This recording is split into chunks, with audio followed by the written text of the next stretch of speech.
Olá, muito boa tarde. A solidão das populações mais idosas é um problema que a Caritas combate em cada dia através da sua rede nacional. Ações que vamos conhecer daqui a pouco com a Presidente da Caritas Portuguesa, Rita Valadas, e com a responsável pela comunicação, Márcia Carvalho.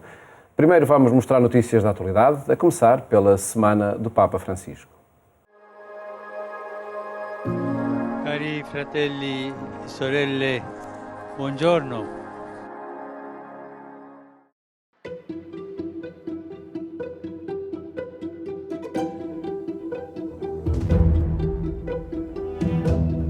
A atenção às periferias continua a marcar as escolhas do Papa para o Colégio de Cardeais, cada vez mais universal e representativo.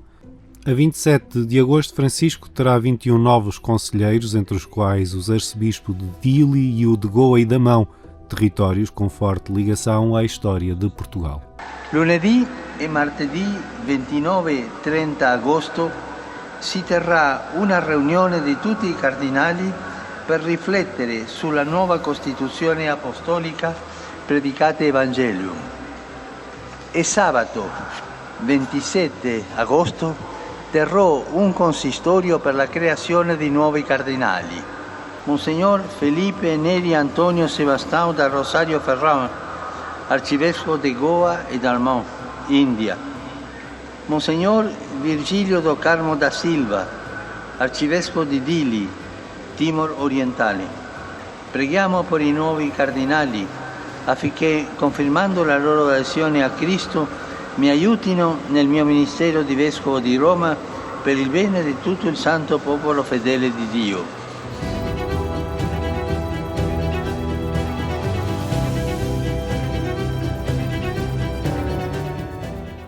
Depois de 2 anos marcados pela pandemia, o encerramento do mês de maio levou, em 2022, o Papa Francisco à Basílica de Santa Maria Maior para recitar o Rosário pela Paz junto de famílias ucranianas e em ligação a santuários de todo o mundo, incluindo Fátima.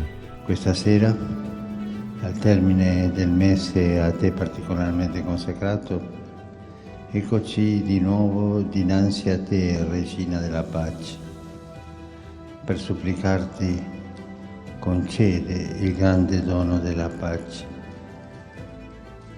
Cessi presto la guerra, che ormai da decenni imperversa in varie parti del mondo e che ora ha invaso anche il continente europeo.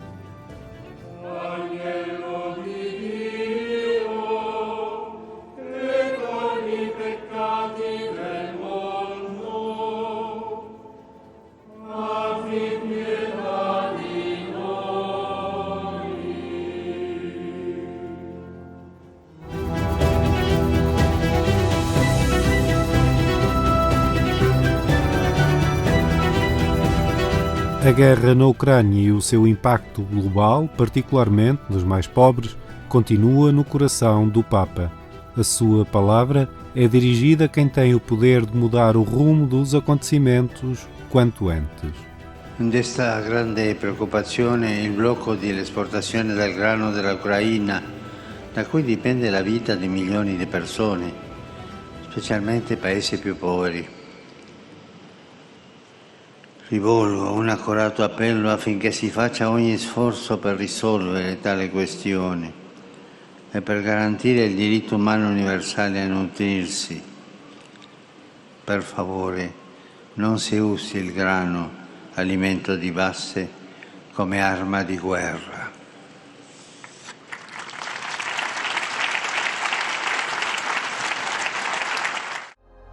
E non dimenticatevi di pregare per me.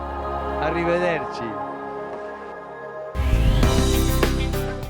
O Corpo Nacional de Escutas iniciou a celebração do centenário em Portugal.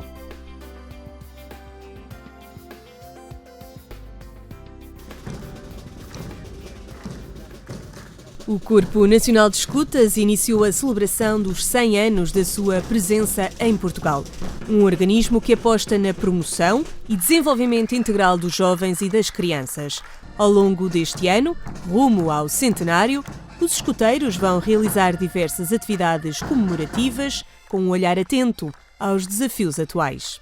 Essencialmente, a capacidade que temos de envolver as crianças e os jovens nas atividades, nas escolhas, na preparação daquilo que são as vivências diárias que eles têm. É este envolvimento deles próprios que eu acho que é uma das chaves do sucesso, que garante que os prendem de tal forma uns aos outros e a estarem juntos e a serem responsáveis uns pelos outros e pelo sucesso das atividades, que eu acho que é um dos fatores de sucesso do escotismo. Temos uma míria de atividades gigantes de todos os escoteiros, como raids, jogos de cidade, ateliês de nós, de construções, cozinha, material e acampamentos em geral, mas eu especificamente sou dos escoteiros marítimos e uma das coisas que mais me mantém lá são atividades em barca à vela, sempre divertidas. Eu ando no escotismo quase desde que nasci, porque os meus pais já eram escoteiros, então levavam-me em pequeno para os acampamentos, mas entrei para o escotismo aos 7 anos, que é a idade normal, entrei para os Lobitos e estive lá desde aí. Na cidade de Lisboa, no Jardim Dom Luís, os escoteiros deram início às celebrações dos 100 anos em Portugal. Uma iniciativa onde não faltou a animação e o anúncio de algumas atividades que vão marcar as comemorações. Hoje damos início a esta caminhada que nos vai levar ao acampamento nacional, a gente chama-lhe o Acanaca, em agosto. Depois, no final do ano, vamos ter a Luz da Paz de Belém, em Fátima. E depois, no próximo ano, teremos o fim de semana do centenário, que será em Braga, onde tudo começou. E teremos no final a participação que nós gostávamos de imaginar e que tenho a certeza que vai ser maciça de escoteiros na Jornada Mundial da Juventude e ainda o final, o nosso congresso. No escotismo, o diálogo entre as gerações é bem visível. Cada um desempenha o seu papel. Nas várias atividades, os mais novos olham para as chefias como o irmão mais velho. No escotismo, o papel dos adultos, dos voluntários, é um papel essencial porque eles funcionam como se fossem o irmão mais velho dos nossos jovens, das nossas crianças. Portanto, ajudam, interferem o mínimo possível nas atividades, mas criam um ambiente seguro para que a criança, para que o jovem possa desenvolver as suas atividades. E é nesta partilha de experiências, nesta partilha de caminhada, que o adulto contribui de forma tão decisiva para o desenvolvimento da criança e do jovem. Por isso, este diálogo intergeracional é de facto muito importante. Eu ando no escotismo porque é uma família incrível, proporciona vários momentos mesmo incríveis e nós aqui conseguimos construir mesmo uma relação que é para a vida. Andamos de barco, em cada secção há um barco diferente. Também apanhamos lixo das praias, aprendemos a velejar barcos, essas coisas. E a Flor de Lis? Flor de Lis, centenário em Braga. E a comunidade e a natureza? Este organismo centenário tem uma pedagogia própria que vai evoluindo conforme os contextos das épocas. Uma adaptação às vivências da juventude. Atividades onde jovens e crianças são os protagonistas do seu desenvolvimento. Grande parte dos meus colegas já estão no escotismo, conheço imensa gente de escoteiros, mas normalmente o escotismo é uma coisa muito específica à pessoa. Se é para estar lá contrariado, não vale a pena estar. Portanto, quem quiser experimente e se não for a coisa da pessoa, não é a coisa da pessoa. Não temos uma relação de professor-aluno, não temos uma relação informal, baseada apenas nos contactos, nas relações que se estabelecem entre as pessoas. Temos uma pedagogia não formal, que é feita através da experiência, que é feita através da ação, da atividade e uma atividade em que o jovem se envolva ele próprio. Quando éramos mais novos, dávamos muito enfoque a fazer construções porque era engraçado e ver coisas a aparecerem feitas pelas nossas mãos. Nos pioneiros, que é o lenço azul, começámos a fazer mais técnica escotista, coisas como orientação, nós mais elaborados e assim. E agora nos caminheiros é um pouco mais espiritual, virado para o crescimento pessoal, para os nossos projetos de vida e trabalhamos um pouco mais nessa vertente. Para o próximo verão vai acontecer também uma grande atividade, aliás, a grande atividade do centenário, o acampamento nacional. A dimensão ecológica e ambiental é um pilar na pedagogia do escotismo. Cuidar da casa comum e cuidar da criação é uma forma de estar e de atuar dos escoteiros. Ultimamente não temos tido, também vindo de Covid e de pandemia, não temos tido muitas atividades relativas, mas uma coisa que nós costumávamos fazer bastante era recolher lixo nas praias, mas quantidades absolutamente enormes, porque eram 50 miudinhos à procura de lixo. Há muitos jovens que pensam que é só a catequese, que é só a missa e que nós não fazemos nada, ou que somos aquelas pessoas como veem nos filmes, que só vendemos bolachas e calendários, não fazemos mais nada, mas não percebem que nós aqui temos a relação que temos.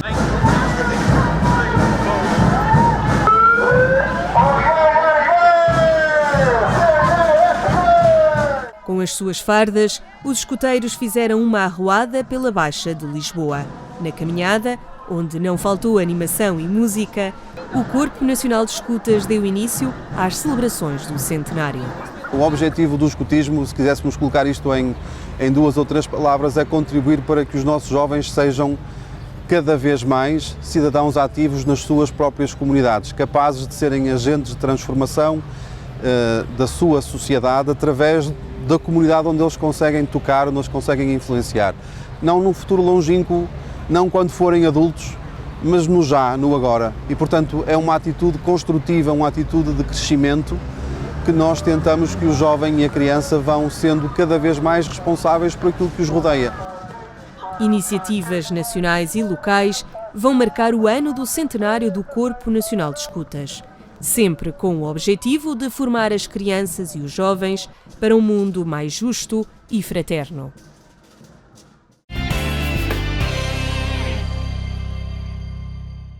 Acompanhe estes e outros temas em agência.eclesia.pt, que atualizamos permanentemente. Identificar situações de solidão e isolamento dos idosos e criar estratégias que as contrariem. Um trabalho cotidiano da Caritas, que é tema para o diálogo com Rita Valadas e com Márcia Carvalho, que estão hoje connosco e que cumprimento. Muito boa tarde. Boa tarde. Obrigado por estarem no programa Eclésia. É um tema que trazemos aqui depois de uma ação no terreno, levada a cabo pela Rádio Renascença, no programa da manhã, mas que surgiu, Rita Valadas, esta ação enquadra-se em que trabalho da Caritas e, sobretudo, na identificação de um problema que acredito tenha sido agravado com a pandemia. Pois realmente é uma... no âmbito dos idosos, a questão da solidão é uma das mais preocupantes, até porque a solidão não é um tema só da idade, tem a ver com situações muito pessoais das pessoas e não existe uma solução universal. Realmente, nós, ao nível das Caritas diocesanas, temos muita intervenção com idosos, mesmo outras mais típicas, desde os apoios domiciliários às respostas residenciais, mas a solidão é um tema chapéu para todas as situações. E há pessoas que, mesmo estando em respostas nossas, sofrem de solidão e outras que sofrem solidão porque estão isoladas em casa, como dizia. Pessoas, mesmo sendo visitadas, sofrem esse problema de solidão? Sim, porque a solidão é um sentimento muito pessoal, é um desalento da sua situação pessoal, de não terem a oportunidade de ter uma conversa, de ter alguma pessoa de referência emocional. E aí não bastam respostas sociais? Não bastam. Mas importa que estas situações sejam identificadas. E isso, sim, esta proximidade, esta capilaridade da Caritas, no terreno, permite que nós possamos aperceber-nos dessa situação, quase fazendo radar destas situações e tentando acompanhar em cada uma a sua necessidade. E, ao contrário do que se pensa, esta situação não é só dos idosos, é também das crianças e jovens, aliás, que ficou muito visível neste momento da pandemia. Precisamente este período de confinamentos, de isolamento obrigatório, agravou esse estado da pessoa? Pois, não é a mesma coisa, porque há pessoas que estão isoladas e não sofrem de solidão, e há pessoas que sofrem de solidão e não estão isoladas, não é? Mas, de facto, este tempo de pandemia agravou muito esta situação. Márcia, este projeto da Renascença, o projeto na comunicação social, que estratégia presidiu a Caritas se associar a ele para colocar este tema na agenda mais visível? Uma das tónicas da Cáritas é a proximidade e, no fundo, este projeto correspondeu um bocadinho a isso. Mostrar o quão próximo nós estamos das pessoas no terreno, na realidade, no dia-a-dia. E este exercício da rádio, sair à rua também, acabou por colar, não é, para nós nessa relação. Estava em linha com a capilaridade da Cáritas. Sim, nós pudemos partilhar com todos as histórias de vida, que foi essencialmente isso que nós partilhámos nestes dias, as histórias de vida, não só daqueles que beneficiam da nossa ação, mas também daqueles que se envolvem do ponto de vista de voluntariado sénior, aqueles que estão no dia-a-dia, os nossos técnicos, a nossa rede, os nossos colaboradores. E eu penso que a mais-valia para nós todos foi mesmo essa, mostrar como é que é a vida no dia-a-dia daqueles que estão connosco, nas diferentes movimentações e nas diferentes formas que temos de trabalhar. Foi a oportunidade também para identificar problemas que eventualmente podiam até não ser muito valorizados no âmbito desta solidão dos idosos? Sim, se calhar estou-me a lembrar, por exemplo, de uma das histórias que nós partilhámos, foi a história do Sr. Leonardo, de Évora, e que foi uma das histórias que eu sei que terá ficado no coração também até das próprias protagonistas da ação da rádio, em que ele dizia que eu não sofro de necessidades, eu não tenho necessidades, eu trabalhei, tenho rendimentos, tenho a minha quintinha, como ele dizia, mas na verdade, se não fosse esta ação da Cáritas, eu passava dias, semanas sem falar com ninguém. E nós muitas vezes, como dizia a doutora Rita, não associamos ou rotulamos a solidão com determinadas circunstâncias da vida e ela está presente noutras que nós não valorizamos. Está escondida, não é? Pode estar muito escondida. E para além desta ação mediática, que outros projetos a Cáritas tem, nas várias Cáritas diocesanas e paroquiais, acredito que sejam muitos, mas o propósito entre todos há de ser esse, de criar proximidade e retirar da solidão muitas pessoas. Isso é um desafio enorme, nem me atrevo, mas dizer que em relação a qualquer vulnerabilidade ou problema social, a nossa preocupação, de acordo com aquilo que se sente no território, é chegar, não havendo outros protagonistas, fazer essa ação, encontrar em cada território qual é o problema mais grave que existe e que provoca vulnerabilidades a que outros não chegam. Pode ser o atendimento de proximidade, que é feito nas nossas paróquias, mas pode ser um projeto de empregabilidade, um trabalho com jovens e muitas ou com migrantes. Cada Cáritas tem o seu tesouro escondido. É aquilo que é a maior lacuna daquele território que causa maior vulnerabilidade. E a solidão é um deles. Para isso temos que encontrar respostas mais típicas para poder chegar ao conhecimento e as pessoas aproximarem-se de maneira a que a situação seja apoiada. Ou ter o alerta de alguém próximo que nos possa dizer, atenção, que está ali uma pessoa que precisa de ajuda. O papel da família em toda esta problemática? A família tem sempre um papel importante em relação a qualquer vulnerabilidade, mas são sobretudo as pessoas mais isoladas ou que têm uma situação mais complexa do ponto de vista social que exigem até o apoio à própria família. Quando a família não é capaz de dar essa resposta, nós precisamos de ir não só à pessoa que é identificada com o problema, mas a toda a família. E conhecer as situações, Márcia, é o primeiro passo para conseguir uma resposta, não é? E que a aposta à Cáritas vai fazendo também nesse âmbito. A aposta que nós fazemos é precisamente de, como rede, estarmos cada vez mais próximos também uns dos outros. Eu estou sempre a falar da proximidade, mas é que é mesmo isso, não é?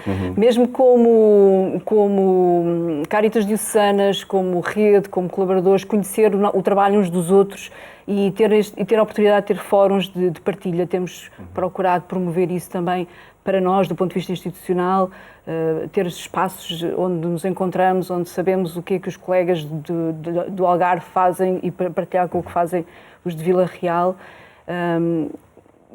Essa transversalidade tem sido uma aposta que nós temos procurado promover. E até agora tem produzido esses frutos. Partilhando também boas práticas, bons exemplos. Exatamente. E identificando situações que podem ser combatidas, se calhar até pelo conhecimento que esteja longe, não é? Exatamente. E até porque as coisas depois acabam por se cruzar, não é?